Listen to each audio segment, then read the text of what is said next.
From the beautiful city of Los Angeles, California, we bring you the Gimme Three Podcast.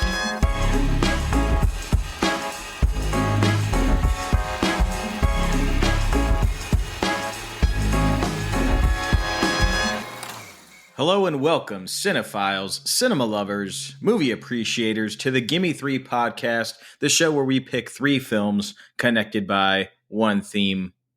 I'm Nicholas Iwata. I'm joined, as always, by my wonderful co-host, Bella F. Stratus. Bella, how you doing today? Hello, I'm doing well. Yeah, it's been a day. I started the day with a movie, actually. You're not going to believe what That's I a great watched way to this start the morning. day. Christmas in the Spotlight. Close. It was The Passion of the Christ. The Passion of the Christ. Well, maybe one day we'll do a Gimme Three Christ pictures, Christ depictions. But my God, Passion of the Christ, what a horrific film. Yeah. Deeply unpleasant. The boyfriend put it on, and then he was closing his eyes, and I had to get mad at him. I said, I can close my eyes. You can't. You turned this on, so you have to watch it now. Yeah, what a film. I hadn't seen it. I had to check it off the bucket list. Now I can say that I have and never have to watch it ever again. Hoo-wee. Yeah, that brought me back to seeing that movie in the theater. But anyways, I know. I was thinking of you watching it. that's a story for another day. Anyways, how are you? I'm good. Yeah. I was good anyway until you brought that up. Triggered you. Yeah. My bad. It's all good. Today we are not talking about Passion of the Christ. We're talking about another dead legend, Gene Hackman.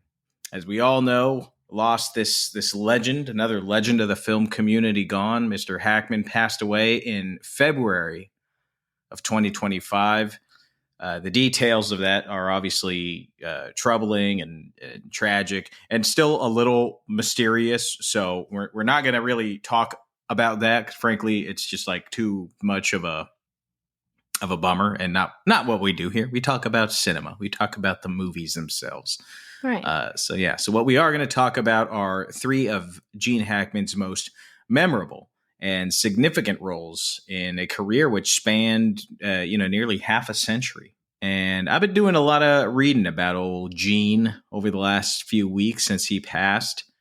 And one common denominator that kind of comes up a lot when actors or directors are working with him was, he was a bit of a son of a bitch, is what I've gathered.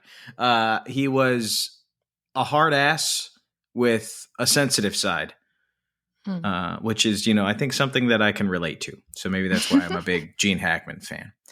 I read a lot of stories about him being difficult to work with on set, especially with young directors, which we're going to get into on a couple of the projects we're discussing today. But today, in fact, you know what I watched this morning, Bella? What? Not Passion of the Christ. I watched Gene Hackman's interview on Inside the Actors Studio, which that episode happened to be the 100th episode of the show. Oh, wow. So that was kind of fun. Now, I don't know if you have ever seen that show, Bella, because it was probably a little bit before your time. But the host, James Lipton, is a peculiar cat. I like him. But he would always just kind of like start his interviews, or the way that he conducted interviews, he would just kind of barrel through some questions until he like hit a nerve. So, he would barrel through questions, even if he'd get like one word answers. He'd just keep on plowing through until he hit something. So the interview with Gene Hackman starts something like this. James Lipton asks, "You're a native Californian. Where were you born?" "San Bernardino." "Okay. When did you move to Illinois?" "I was 3. "Okay. Where is Danville?" It just kind of goes on like that for a little bit, like one word answers, just like, okay, this is just information. But shortly after it begins, and I mean, it's like 2 minutes into the interview, Lipton asks Gene Hackman about when his father left him when he was 13 years old. Gene's father left the family. And in the interview, Hackman stops and he struggles real hard to get through his answer and through his story. And you see in this grown-ass man, he's probably in his 70s at the time of this interview, still broken up by this. And he describes playing on the street with his friends and seeing his father drive away. And his father, through the car window, gives him just like a little wave goodbye. Damn. And Gene starts like crying in the interview. And he says like, Jesus, it was only 65 years ago. and the audience erupts in applause, and they're able to kind of like break through the pain and the hurt in that moment. But he says that was the moment that perhaps helped make him the great actor that he was. And Lipton asked him to elaborate, and he says, it helped me just kind of get in touch with my feelings, and it's something that I can kind of channel if I need to go to certain places. It's also probably what made him a bit of a hard ass too. Yeah. But I thought it was just a fascinating anchor to look at as we explore this man's career, because, well, he himself labeled it as an anchor for his work. And it just kind of goes to show that, as an artist, sometimes these like moments when you're a little kid you never get over them, and they feed your work, your pain, your insecurities for the rest of your life. So anyways, here's a little bit more info about old Gene Hackman. Here's the James Lipton kind of approach now. When he was 16, he lied about his age to join the U.S. Marine Corps. Wow. And he served for 4.5 years. I talked about him being a hard ass, but the second thing they always say is that he was an outstanding actor, one of the best. He's the kind of guy who would just like get it right every single time on take number one, which is probably another reason why he was kind of a bastard on set, was because nobody else is ever going to get it right on take number one. So if you're the guy who's like always right, he's like, that could be frustrating. It's like, why isn't everybody as good as me? Yeah. He's like, I'm done. That's it. Right. I nailed it. Moving on. Why didn't you guys nail it? He came up on the stage. He studied at the Pasadena Playhouse alongside Dustin Hoffman. That's where he became homies with Dustin Hoffman. The two men were kind of recluses at the time. They were like stoner dudes, and both of them were voted the least likely to succeed. Both Dustin Hoffman and Gene Hackman, least likely to succeed. Gene Hackman got I think at that time it was the worst grades or the worst scores at anybody who ever attended Pasadena Playhouse. Amazing. So came up on the stage, as I mentioned. He had like some bit parts and did some character work in small films and television. But it was in the late 60s and early 70s, New Hollywood, the New Hollywood era, that changed the landscape of cinema. And this is where Gene Hackman's honest acting approach was exactly what filmmakers and film audiences were looking for. He won 2 Oscars, one for The French Connection, which we're going to be talking about today, one for Unforgiven, and he was nominated for 3 other Academy Awards, including his roles in Mississippi Burning, I Never Sang for My Father, and Bonnie and Clyde. And in addition to acting, Hackman was an amateur Formula One racer. He was, what? Yeah. Which is now all the rage. Like, it wasn't all the rage back then, but now it's like now all the kids are into the Formula One. He was a staunch Democrat who found himself included on Richard Nixon's enemies list. Amazing. And he was a writer. He published 5 novels. 5? 5 novels, yeah. Oh, I didn't know that. Yeah, me neither, actually. I'm going to check those out. I guess they're like historical novels or something. But. Oh, wow. Very cool. But of course, today what we are going to be talking about are some of his most memorable work on the silver screen. And we are going to start with that New Hollywood gem.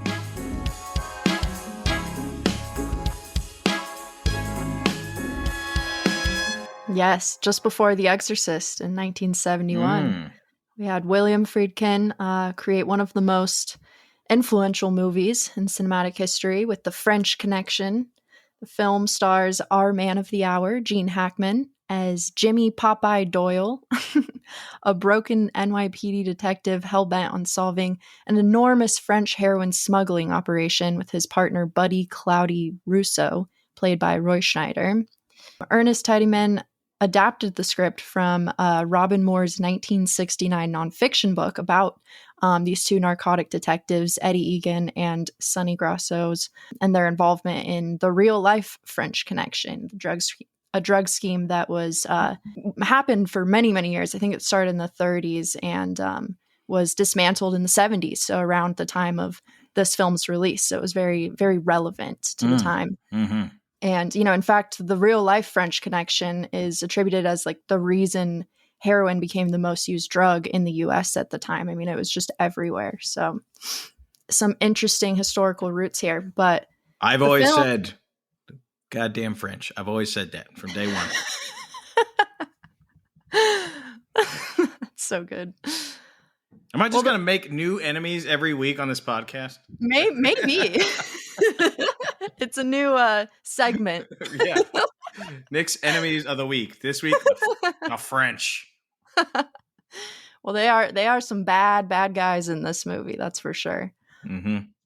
Got people worked up. I mean, the film went on to win 5 out of 8 Oscar nominations, including Best Picture, Best Director, Best Film Editing, Best Adapted Screenplay, and like you said, Gene Hackman won Best Actor that year. Well deserved. We've got a balls to the wall, angry, fiery performance from Hackman. Hackman is Popeye Doyle, one of the greatest names in cinematic history as well. He really is a Popeye Doyle. He's just a messy, nasty man with a dark cloud looming over him and just wreaking havoc on anyone in his path. Roy Schneider, as Cloudy Rousseau, his partner, follows him with blind trust as they crusade through the city to pin Alain Chanier, played by Fernando Rey, for his involvement in a $32 million drug smuggle from Marseille to New York. And as Popeye and Cloudy close in, Chanier evades them at every single turn, even narrowly escaping them in an intense and pretty hilarious tale through the subway. Meanwhile, Charnier's hitman, Pierre Nicolai, takes a shot at Popeye, triggering, again, the greatest, I will say, the greatest car versus train chase I have ever witnessed on screen. Probably the only one I've ever witnessed on screen. I don't know. That was something. It was something, all right. Anyways, when the heroin arrives hidden inside French TV star's Lincoln, Popeye and his team painstakingly dismantle the entire goddamn car to find these drugs, setting up a final confrontation with the whole drug crew at an abandoned factory. The ensuing shootout leaves several criminals dead, but Chanier manages to slip away, and the film's haunting ending reveals that while some conspirators were arrested, Chanier was never caught, and Popeye's relentless pursuit has cost him dearly. Mm-hmm. Nick, what are your thoughts on The French Connection? Well, you know what? Let me start by saying this. It takes, a man to admit when he is wrong. Mm. And last week, I said something that was inaccurate. We'll just say that, because I mentioned we were discussing Memories of Murder, Bong Joon-ho's Memories of Murder.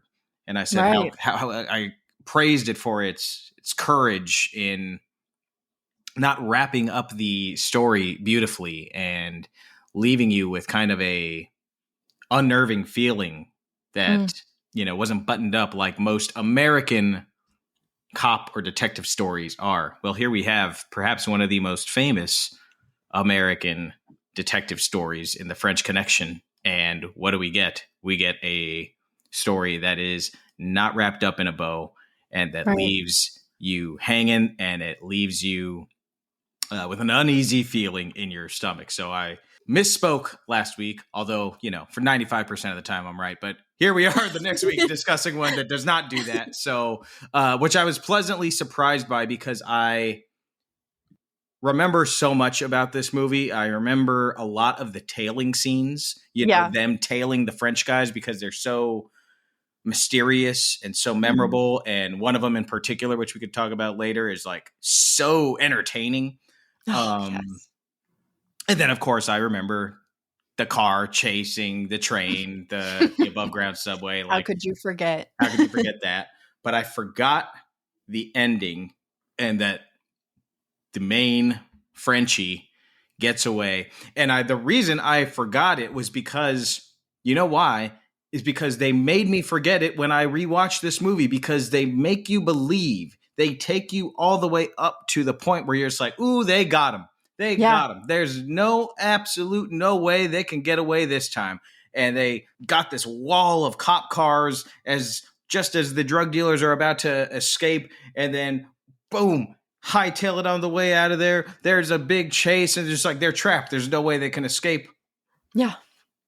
So they make you believe that they've got him, and then they pull the rug out from under you. So it's really impressive what they do, because I've seen the movie before and still the ending took me off guard.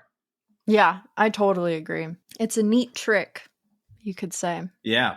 Yeah, similar to you, my first thought when watching this film was like, oh, so this is the blueprint. Like, this is the blueprint of all the brilliant crime thriller films that followed in its footsteps. Like, I started thinking about how this movie is a great example of like the importance of context when watching older films.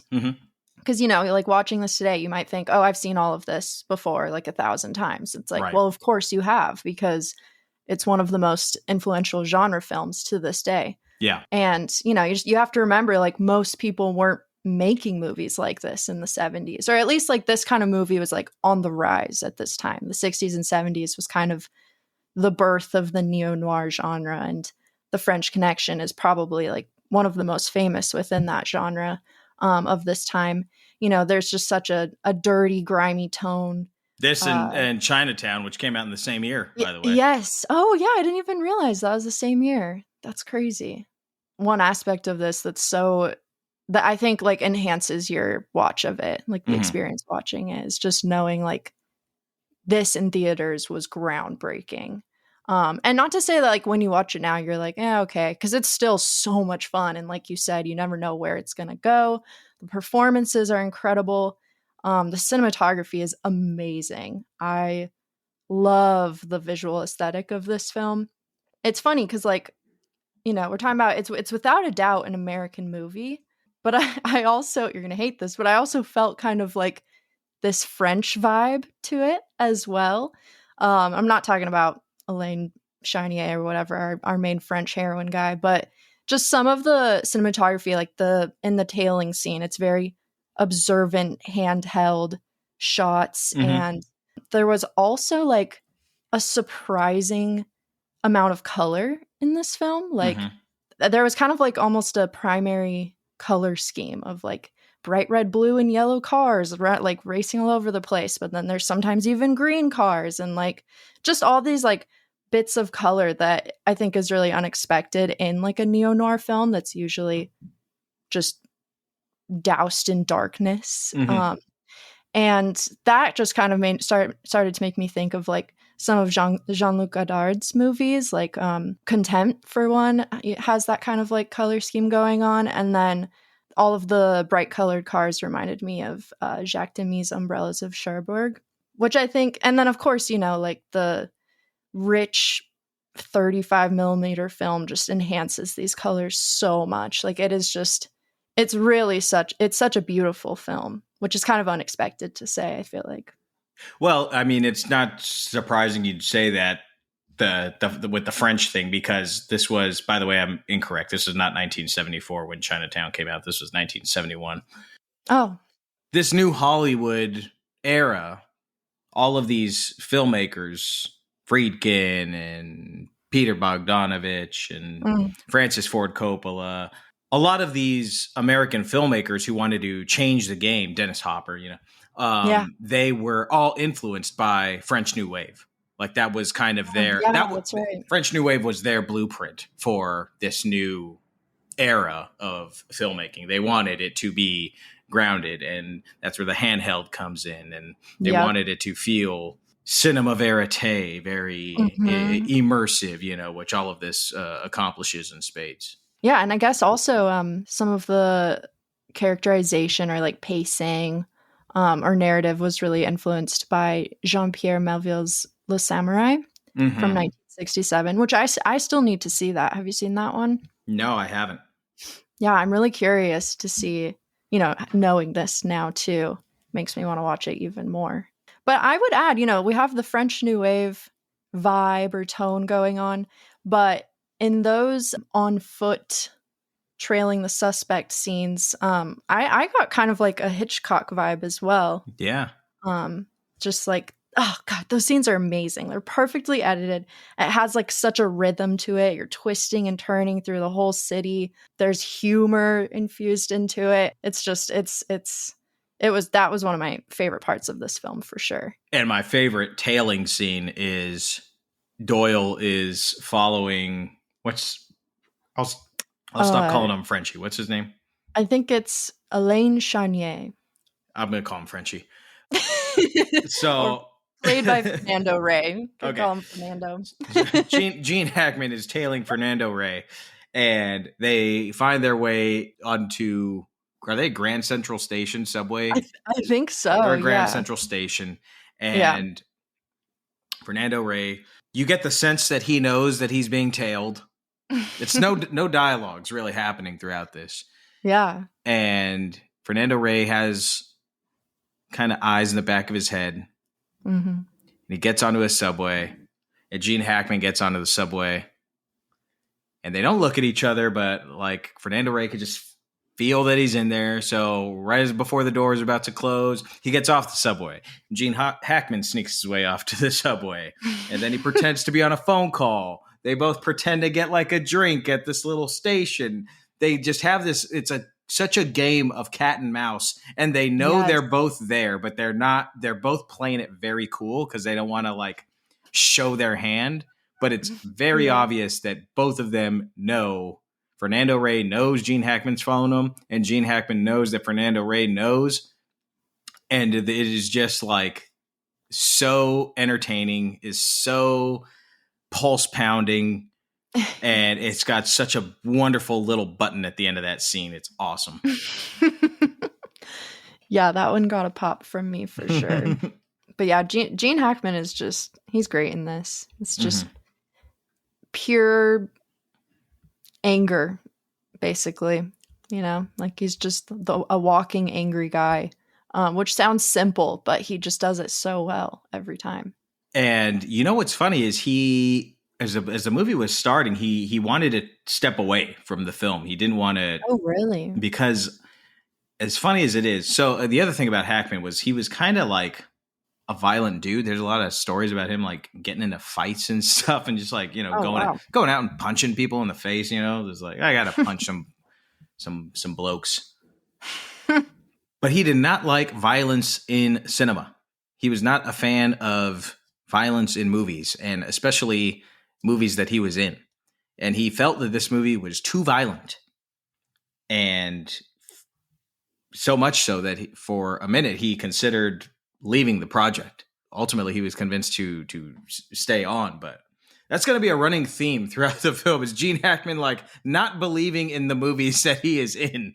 And and it probably comes from some insecurity, obviously, but needless to say, it's a good thing he stuck around, because his work is masterful in it, and it earned him an Academy Award. Yeah, it's crazy. So let's talk about that car chasing the train scene. Oh, yes. Absolutely wild. If you haven't seen the movie, the whole film is worth watching for this one scene. Yeah. Where Gene Hackman's character is chasing an associate of this drug den. Same kind of thing. They're like doing a little bit of back and forth, trying to get on and off a train. The guy gets on the train, and Hackman misses the train, and he ends up stealing a car so he can chase this above ground subway through the streets of Brooklyn. and it is absolutely wild. The camera is sometimes POV of the car, and you are seeing it do some of the most wild and horrifying car stunts you've ever seen in your life. And I'm not talking about some incredible car stunts have been done, but they're done like in the prairie or, like in. Yeah. This is in the middle of Brooklyn. Like, I mean, this is in the city. And there are like, I don't know how they pulled this off, but there's cars everywhere. There's people everywhere. And you're just seeing this car get way too close to too many people and vehicles and buildings. And it's just like, Jesus Christ. It's still to this day. And 50 some odd years later, 55 years later, it's still like breathtaking. And like, yes. I would not. You can't see nobody would have the balls to do this today. It is absolutely insane what they do. And then there's stuff going on in the train that's like also tense. Like the guy who's operating the subway like has a heart attack. You feel like you're about to have a heart attack. It's one of the most wild scenes you'll see. 100%. Like that was when I really locked in. Like it's kind of a slow burn in the beginning, but once it picks up, it's just guns blazing all the way to the end, and it's so much fun. Like I enjoyed this even more than I thought I would. It's absolutely worth checking out. It is one of the staples of New Hollywood, one of William Friedkin's finest works. You got Gene Hackman, you got Roy Scheider. I mean, yeah. What more can you say? Look at the box office on this thing too. 1.8 to 2.2 is what's listed as the budget. It made 75 mil worldwide. Oh my God. That's why they had to go and do it again in 1975 with French Connection 2, Electric Boogaloo. French Connection 2, Electric Boogaloo. I have not seen it, but it's got Gene Hackman in it, and it's got Fernando Rey in it. So they're back. I guess they also made like a spin-off TV show of Popeye Doyle. Right. Which was pretty funny as well. Like I think I got my fix on Popeye Doyle from this film. I think I'm good. That guy's crazy. And he's a very messy man. One of my favorite lines of the movie is Roy Scheider's character goes to like wake him up in the morning to go out, and he says, "Was anybody hurt in this wreck?" He's like referring to the mess of his apartment. Oh, it's filthy. And he has like no shame about it whatsoever. Oh. Okay, the French Connection. It is available to stream right now on Amazon Prime. All right, that is going to bring us to Hoosiers. 1986, directed by David Asnapaugh. Yeah, I wasn't sure how to tackle that one either. Directed by David. Yeah, the David. Sorry, David. The film takes place in 1951. Takes place in Indiana. Norman Dale, who's Gene Hackman, comes to a small town in Indiana. And I mean a small town. And he's going to be the new basketball coach for Hickory High School, which is a very big deal because in Indiana, high school basketball is like what high school football is in Texas. It is basically right under church and God for these people. And they're just saying it's under church and God because they have to. It's really kind of probably above church and God. But the town is a little displeased with Coach Dale and his unorthodox methods of coaching. He's a drill man, drill baby drill. That started with him. He's a fundamentals guy. He wants his team to be passing 4 times on every single possession before taking a shot. He would not be a fan of the modern day NBA, let me tell you. And initially, his approach does not go over well with the team or the small town of, angry fathers and just angry dudes. There's a lot of they took our jobs energy, Yeah. They took our basketball. Whole bunch of angry white men. Yeah. But, it's understandable because they are not winning this team. Mm. And Coach Dale gets ejected a lot. He's always being ejected. He's got a temper. But it's clear he's got a plan. All these drills and this style of coaching is in an effort to teach the team about working together, about teamwork, about having each other's backs, about being good citizens. And he's following this example to the best of his ability because one of his students, is struggling at home because his father is a raging alcoholic and consistently embarrassing him in front of his classmates. And this father is played, of course, by Dennis Hopper, another staple of the new Hollywood era. Yes. This Dennis Hopper character knows himself some basketball, albeit drunkenly. He himself at one point was one of the golden boys of this small Indiana town, was an excellent basketball player in his own right, so he knows the game. And he gives Coach Dale some pointers, and Coach Dale sees an opportunity, not only to help out his basketball team, but to help out one of his players by bringing his father on to be an assistant coach under the stipulation that he must remain sober. So eventually Coach Dale wins the respect of his team because they see, what do they say? What do we always say on set, Bella? Teamwork. Teamwork makes the dream work. There you go. It's been a minute. And, he's able to get the respect and admiration of the town eventually. They crawl their way up to the state championship tournament. This is a classic underdog story considered by many, admittedly not myself, but it is considered by many to be the greatest sports film ever made. We'll get into why some people believe that and the arguments for and why I disagree. Ultimately, it's considered a classic, and funny enough, it is quite possibly the role that Gene Hackman might be best known for. Which is funny because, once again, he was not a fan of this movie. He was not a fan of this set. He was not a fan of the director. He gave old David a really hard time on the making of this picture. He was a pain in the dick, is what I think somebody once said. We'll get into some of those stories later. But Bella, what were your thoughts on Hoosiers? Oh, Hoosiers. I made Jonathan, my boyfriend, watch this with me because I was like, I just don't care all that much about sports. So maybe I'm going to get you on a sports movie one day, and it's going to be coming soon, Bella. I'm getting you on a sports movie. I promise they're good. I'm waiting because Hoosiers, it wasn't bad. But, it was like, I was just worried. I was like, okay, if this is all that it's about, maybe it'll be more fun to watch with someone who's into sports. But, yeah, I can't even lie. This movie it was a good time. Most of that, I would say, is because of Gene Hackman and Dennis Hooper, honestly. What a wild man. He's just... Hopper. Oh, yeah. What did I say? Hooper. Oh, thank you.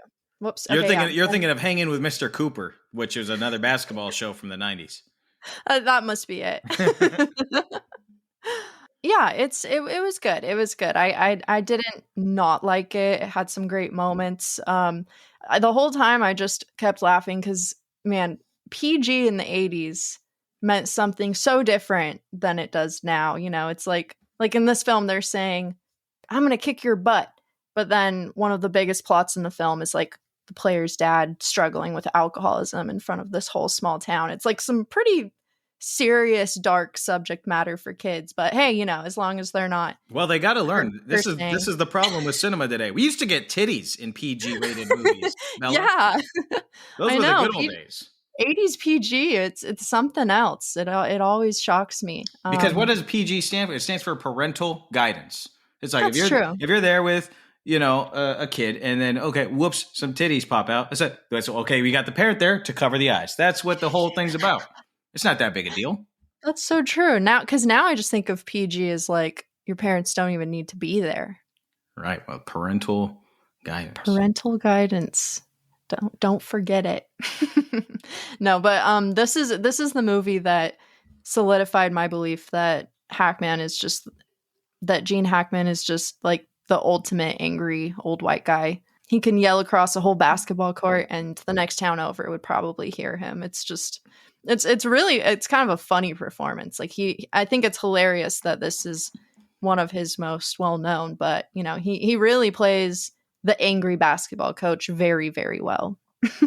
Indeed. Yeah, no, he's great in this role, and you could kind of feel him warming up throughout the movie as it goes on. He's very cold and reserved at the beginning of the film, and his performance kind of lets up, and both the character and perhaps Gene himself warms up a little bit as the movie goes along, which is really lovely to see. I'm going to talk about why I think many consider this one of the great sports movies of all time. That's surprising to me. For one, people love an underdog story, but most sports movies are underdog stories because otherwise, what's the point? Yeah. So this is one of the great underdog stories. It's inspired by a true story. It's not an actual true story, but it's inspired by one, a real basketball team from Indiana from 1954, a very small town. I think the high school was 161 people, and they made it all the way to state championship and won in like one of the great David versus Goliath stories ever. Okay, so 2, if you saw this movie when it came out or around the time that it came out, you have a wonderful sense of nostalgia about this movie because it also came out in a time where there was like a transition happening for cinema where you started getting a lot more movies showing up on cable and consistently just re-airing on cable a lot. You know, cable television was way more accessible than it had been even just a few years prior.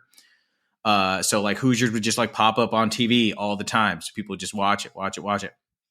And then also you got the video stores were becoming bigger. VHSs more accessible. So people would have it on VHS. I know there's a lot of stories about high school basketball teams, like always watching this together, you know, like the night before their games.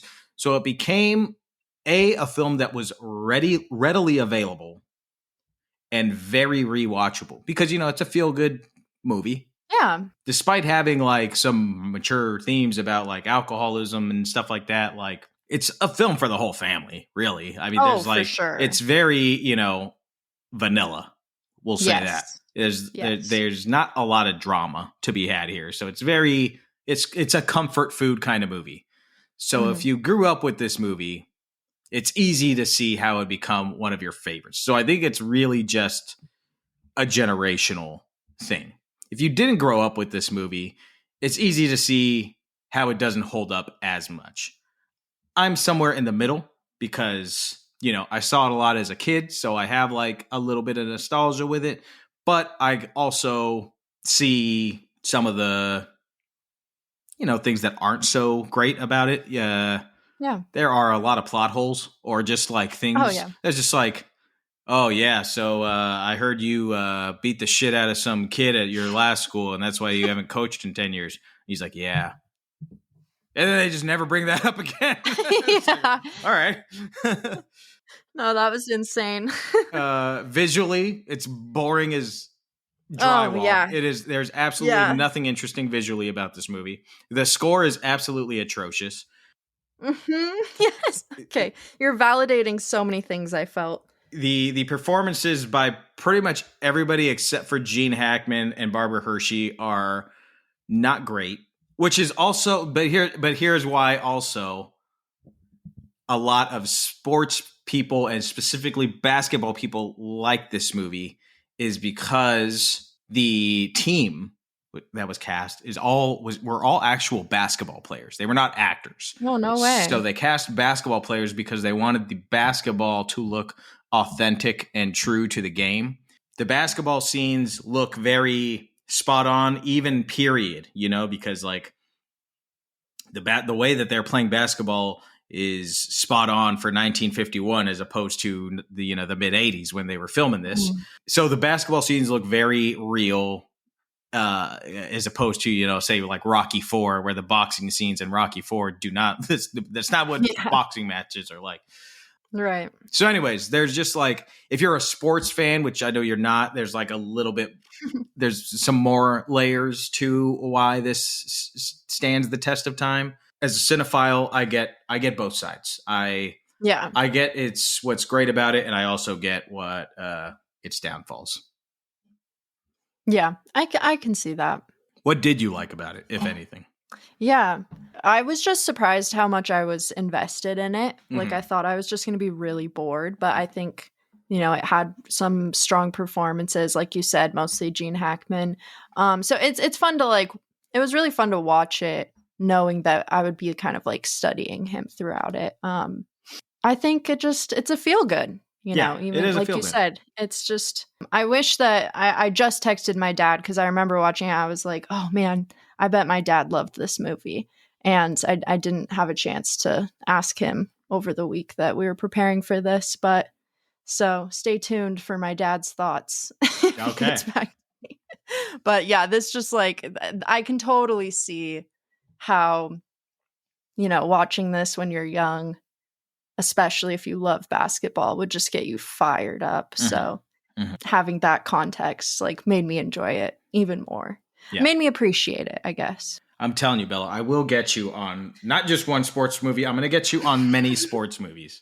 I'm excited. I mean, it's not that I don't like them. It's more that I get I would never be scrolling through movies and be like, oh, Hoosiers, guys, we should totally watch Hoosiers.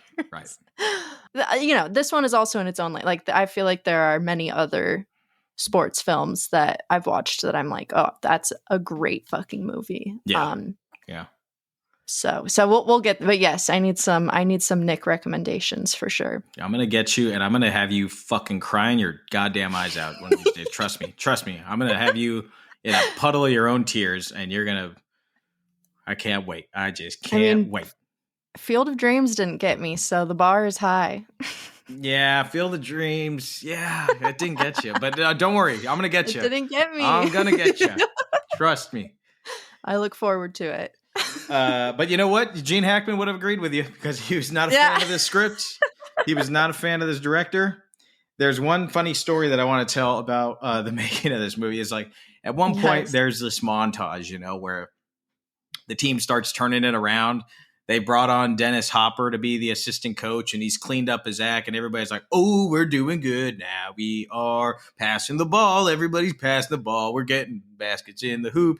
And there's this one shot during this montage where Gene Hackman kind of leans over and whispers something to Dennis Hopper. Dennis Hopper's laughing his ass off.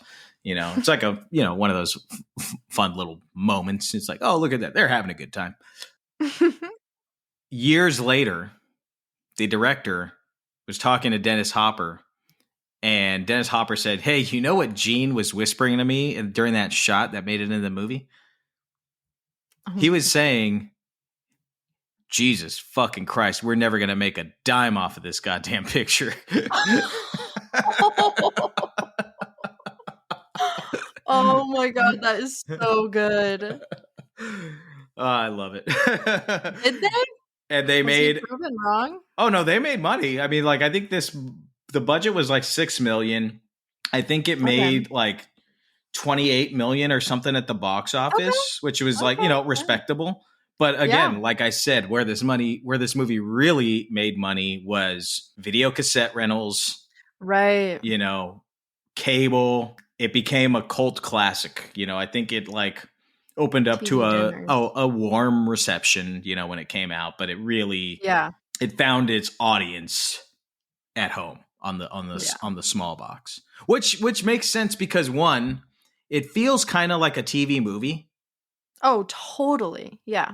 And this was also the director's first feature film. He was a TV director. So that also is maybe why it feels a little TV feeling. Totally. So there's that. I do have here in my... Also, last thing before I get to this, I just think it's hilarious that you have Gene Hackman and Dennis Hopper in this movie, two of the bad boys of New Hollywood era. Yeah. In the most squeaky clean, preppy Hollywood picture you could fathom. This is seriously. This is as Reagan era motion picture cinema as you could get, and it's just got two of the so it's just I just found that really funny that it's oh, these guys are totally in this super clean, squeaky clean movie. Yes. It's so, the irony. I have here in my possession Gimme Three letterboxed reviews. I'm so excited for this. www.letterboxd.com. 1 star, 2 stars, 3 stars, 4 stars, 5 stars. Levy Ward gives the film 3.5 stars. And he writes, Hoosiers, a true story of how a team full of glue guys won the state championship. This was also the whitest basketball team ever. They ran a play called the picket fence, which is true. Oh my God. That is amazing. Krista Kapowski gave the film 2.5 stars. She tagged it with Dennis Hopper Thirst Trap. And also Mom told me to watch it. But she writes here, doesn't feature enough untreated mental illness to be called Hoosiers.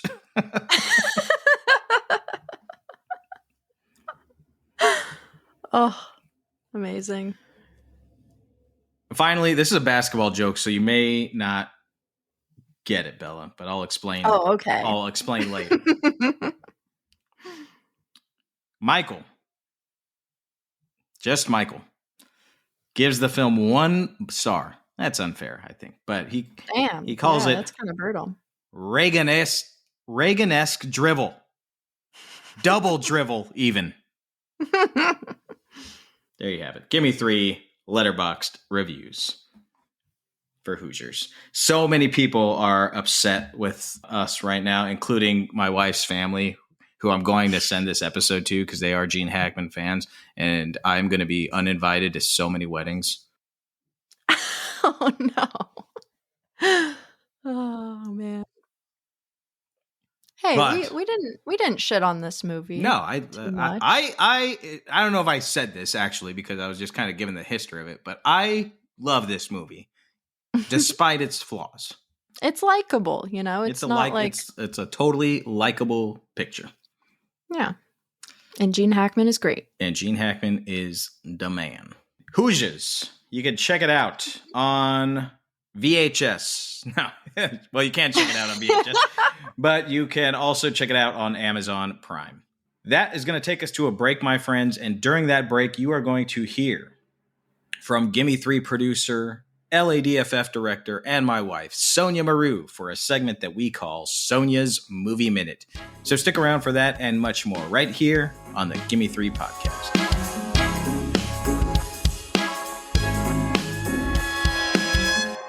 Hello, I'm Sonja, and this is my Movie Minute. Gene Hackman was one of my grandfather's favorite actors, which makes sense to me because they would be about the same age if they were both still alive. And like my grandfather, Gene seemed like a tough guy with a very sweet center. He's a classic and an original. One of my favorite Gene Hackman performances perfectly encapsulates his ability to embrace his old school white man identity while saying that we need to keep progressing toward a diverse and accepting future.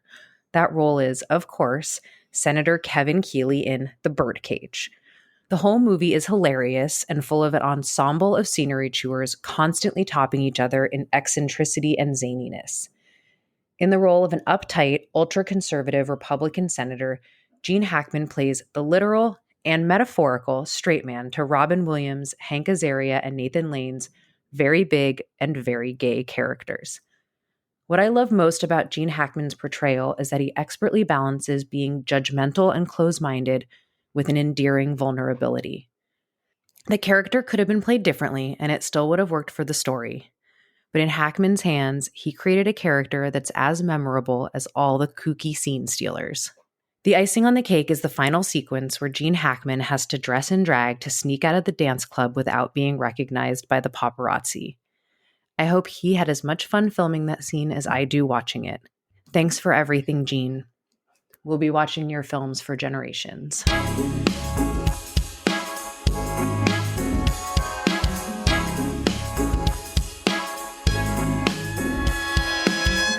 It's the Gimme Three Podcast, everybody. We are discussing the late, great legend, Gene Hackman. Prior to the break, we talked about The French Connection, his Academy Award-winning performance in The French Connection. We discussed Hoosiers, the sports classic. And now, more modern, although I guess it's 24 years old now. Yeah. Bringing it home towards the end of his career. Yes, we've got your audience pick. You guys picked this one for us. So yeah, we're ending in the early 2000s, 2001 to be exact, with one of Wes Anderson's most iconic films, The Royal Tenenbaums, starring Gene Hackman as Royal Tenenbaum himself, a role that won him the Golden Globe for Best Actor in a Musical or Comedy that year. He stars alongside a cast filled with the GOATs: Angelica Houston, Danny Glover, Bill Murray, Ben Stiller, Owen Wilson, Gwyneth Paltrow, and Luke Wilson. The Tenenbaums are a family of former child prodigies whose really early brilliance has long since faded into complete dysfunction. Patriarch Royal Tenenbaum, a selfish and estranged father, announces he's dying with 6 weeks left to live in a desperate attempt to win back his family. His ex-wife, Etheline, considers remarrying her accountant, Henry Sherman, while their 3 grown children, business tycoon Chaz, playwright Margot, and former tennis star Richie, grapple with their own personal crises. Chaz is now a widower and completely obsessed with safety and intensely overprotective of his 2 sons. Margot, adopted and perpetually distant, is stuck in a passionless marriage and hiding a secret affair. And Richie, once a tennis prodigy, has secretly been in love with Margot for years, never expressing it. Yes, his adopted sister. For anyone confused. I'm confused too. As Royal moves back into the family home under these false pretenses of dying in 6 weeks, old wounds resurface, tensions rise, and long-buried emotions come to light within the family. His attempts to reconnect range from hilariously misguided to unexpectedly touching, honestly, leading to a pretty chaotic but very heartfelt reckoning. By the time the truth about his illness is revealed, the Tenenbaums are already forced to confront their past, their failures, and their very, very complicated love for one another. All of Wes Anderson's trademarks are, of course, present from beginning to end. You've got dry humor, vibrant color and symmetry, a storybook structure with some voiceover narration from Alec Baldwin. Ultimately, the Royal Tenenbaums, it's a sweet story of family, redemption, the strange ways that people find their way back to each other. Nick, what did you think of The Royal Tenenbaums? I love The Royal Tenenbaums. It is nice. Yeah. By far my favorite Wes Anderson film. I love this film so much that it made me think that I loved Wes Anderson for years and years after this. It turns out I am not the biggest Wes Anderson fan. Not for me personally. His work's not for me. He's very technical. He's very methodical. I can appreciate, his talent, and I understand why some folk like it. Overall, generally, it's not for me. It just feels a little empty a lot of the times.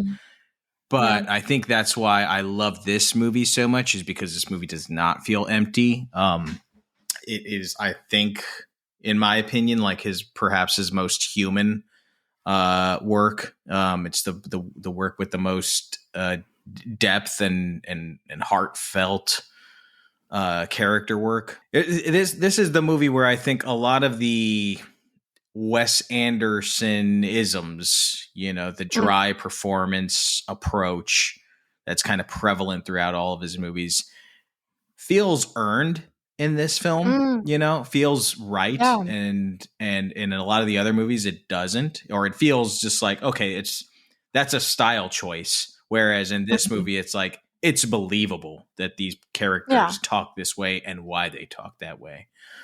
And on further analysis, and I watched this movie recently, like within the last 6 months, and it was on that rewatch where I was like, what I think really works for me in this movie, and that kind of brings a sense of reality to this picture, is Gene Hackman's performance. And this was before he passed away, but I think the addition of Gene Hackman to this ensemble really elevates the picture and makes, his character's a son of a bitch, but there is an honestness to it. There's a realness to it. And it just brings this light that I think is missing in a lot of Anderson's other pictures.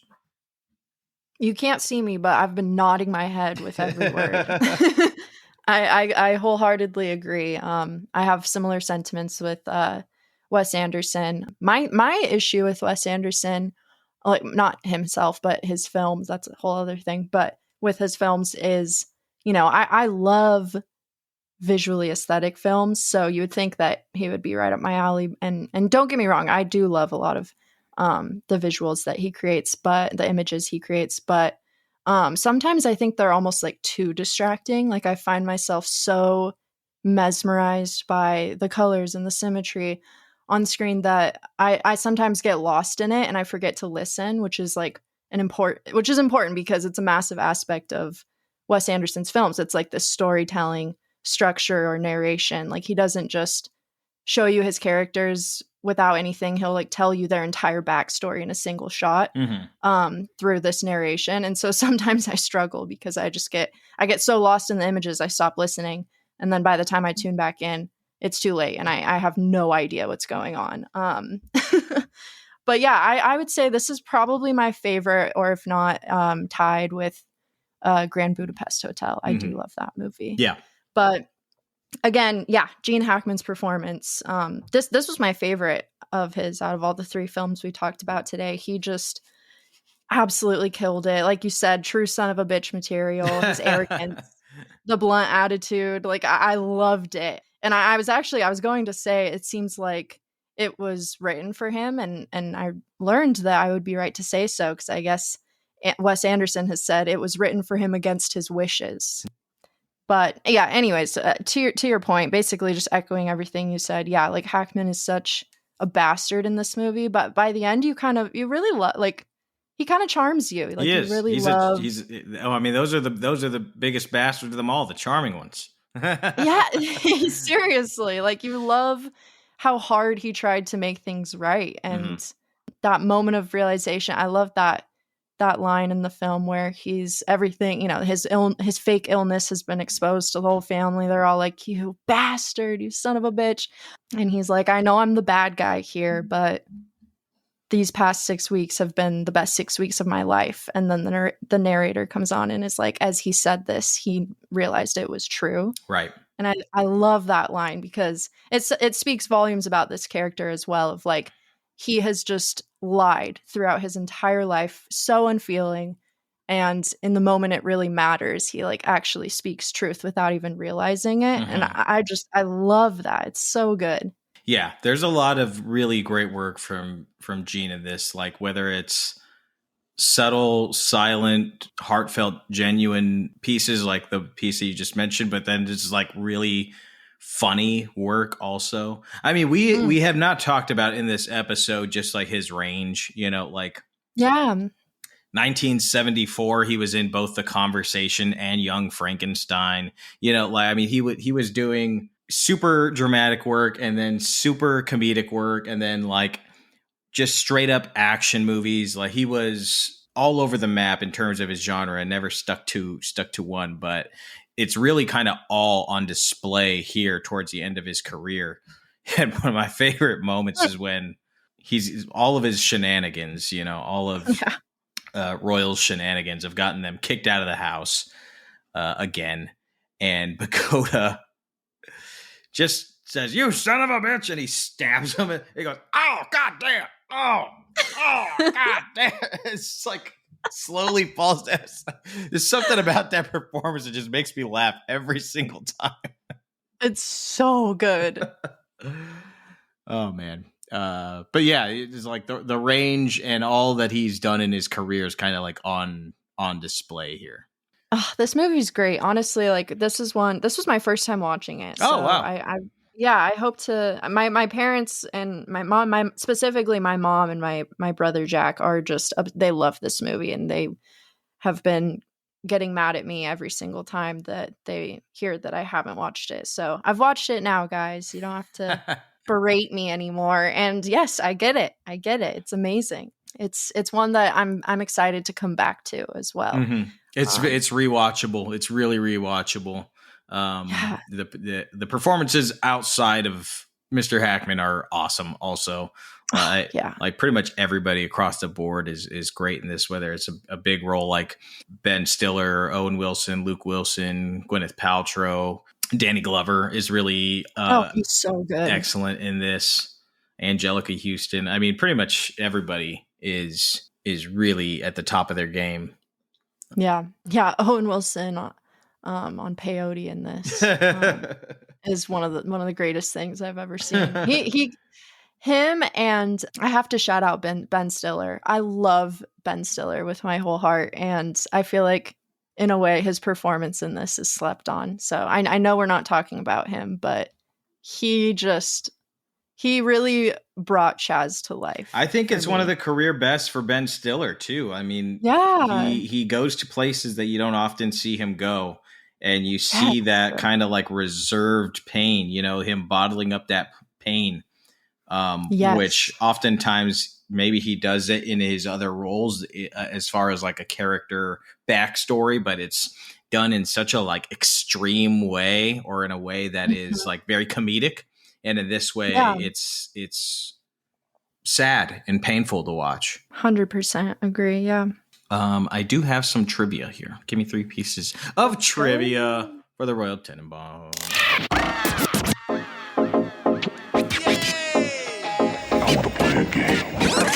I want to play a game. Okay, that Falcon, Mordecai. That Falcon, Mordecai, was kidnapped during the filming of this movie, and it was held for ransom. No. Oh, yeah. And the production just could not wait for him to be returned because, it was going to throw off the whole schedule. So the bird that appears later in the movie is a different bird, and that's why it has more white feathers, and that's why they say that line, oh, this bird's got more white feathers, Wow, and they pulled it off. Yeah. Fooled me. Yep. So did they get him back? Don't know. That's where the trivia ended. Oh, man. Next time on the Gimme Three podcast. Tune in next week for... So Gene Hackman, as you mentioned, was kind of hesitant to accept this part. And part of the reason was he had been, a little insensitive to his own family at different points in his life. So he asked them if they would feel comfortable with him playing this role for their own sake. They didn't want to have it create some trauma, familial trauma. And they all agreed that he should accept the part. So they were like, you need to do this, bro. Maybe you'll learn a thing or two. For yourself. Yeah. And then finally, Gene Hackman, that is, knew that he was kind of towards the end of his career at the time that he signed on to this movie, and would only do it if when Wes Anderson, agreed to make it like a relaxing experience. He didn't want to do too many takes. He didn't want to overexert himself, all this kind of stuff. But, Wes Anderson's kind of meticulous, as we've discussed. So that was not the case. And Hackman became very frustrated. And as I mentioned earlier, does not take kindly to young filmmakers. He said at one point, he's like, I don't take direction well because I have a problem with authority. I was like, well, maybe you shouldn't have been an actor, sir. Yeah. Seems like the worst possible space for that. But he's talented, He's just like, God chose it, It's God decided. Anyways. I guess so. Hackman would verbally abuse Wes Anderson on set over just kind of trivial stuff. And it got to the point where Gwyneth Paltrow, Angelica Houston would kind of avoid Gene Hackman on set. It was kind of uncomfortable filming situation. And Bill Murray was kind of became the bodyguard of sorts for Wes Anderson because, they were friends. Oh, wow. And, yeah. and so he had to intervene, and Bill Murray would even like show up on his days off just to make sure that Gene Hackman wouldn't bully Wes Anderson too much to make sure they could like get through the scenes and stuff. So, Oh, man. but yeah, there you go. Give me 3 pieces of trivia for the Royal Tenenbaums. I love it. Yeah, it's I feel like I could say this is a masterpiece, I think. I think it's his best work. It's the one I think about it frequently from time to time, whether I'm strolling through the streets of New York or a friend's telling me about a family issue, or thinking of just funny moments that kind of pop up in my head from this movie. And also some fantastic needle drops. I think oh my God. really, yes, thank you. Really wonderful needle drops in this picture. I wasn't aware of that, so I was having a party watching this movie. Yeah, great soundtrack. Mm-hmm. Great costumes too. Great costumes. The vibes. The vibes are immaculate, as the kids say. They are indeed. I will say here's the other courageous thing about this movie is that we all know that white people are sick and freaks, when it comes to like incest. Oh, yes. But at least Wes Anderson had the courage to say, I know. Yeah. Yeah. Well, I read that like in the initial script, they were blood related, like she wasn't adopted. And then someone was like, hey, you should consider changing that. Yeah, don't let our secrets out, bro. Yeah. Yeah. Yeah, that was like such, I don't know, it's such a weird part of the film because it is, the way it's depicted is like, it kind of is a beautiful love story, but it's also awful. Like you're also like, that's so disgusting and weird and wrong and twisted. It's portrayed as like a romance. Mm-hmm. It's really weird. Yeah, it makes you feel weird things. But it does work. It does work for some odd reason. Somehow. Yeah. But yeah, that was my final thought. The courage. The incest point. The courage to just admit it. Oh God. Yeah. Also a great Criterion edition Blu-ray and DVD available of this. So yeah, great Criterion edition Blu-ray and DVD available of this. Check that out. Actually, I don't know if it's Blu-ray. I know it's DVD because I have the DVD, but I don't know if they ever released it on Blu-ray for Criterion wise. Anyways, or you can rent it on demand, or you can go to your local video stores. We've got Vidiots here in Los Angeles. We've got Videotech. We've got Cinephile Video. Support your local video stores. If you don't live in Los Angeles, hopefully there's a video store still running and operating near you, and support them. If you want to support us, if you want to support our show, there's a few ways you could do that. You could sign up for our Patreon for just $5 a month. That is less than a Starbucks coffee, less than a single beer at a bar. I mean, name something that you can get for $5 these days. In this economy, forget about it. Well, you can get bonus content every single month for the Gimme Three podcast, and you can help us keeping us going. We greatly, greatly appreciate it. Another way to support the show would be to just set our episodes and our show to automatically download. So that way each and every week, the new episodes just get downloaded automatically to your device. And then you don't have to, worry about if you got a plane to catch and you want to listen to the Gimme Three podcast and the Wi-Fi is not working. Well, you can just listen to our podcast anyway. The other way to support us is just to have fun with us and engage with us. And there's a few ways that you could reach out to us. That is by sending us a text message, for one. If you scroll down to the episode description, you're going to see, surrounded by 2 bold red exclamation points, a link that says send us a text message. You click on that and you can send us a message. It's going to go directly into our inbox. And if it's funny, witty, or inquisitive, or just a good question, we will read it right here on the air. You can also message us on Instagram by going to Gimme Three Podcast. That's GIMME, spell out 3 podcast. Gimme Three Podcast. Let us know what you think of these films. Let us know what you think of the Royal Tenenbaums, of Hoosiers, of The French Connection. Let us know what your favorite Gene Hackman film is, because obviously we didn't even scratch the surface with some of his great work. I'll tell you right now, my favorite Gene Hackman movie we did not discuss. Yeah, what is it? It's Enemy of the State, which he's like the supporting character of. Again, one of his later work, late 90s Tony Scott film. Nice. Gene Hackman and Will Smith.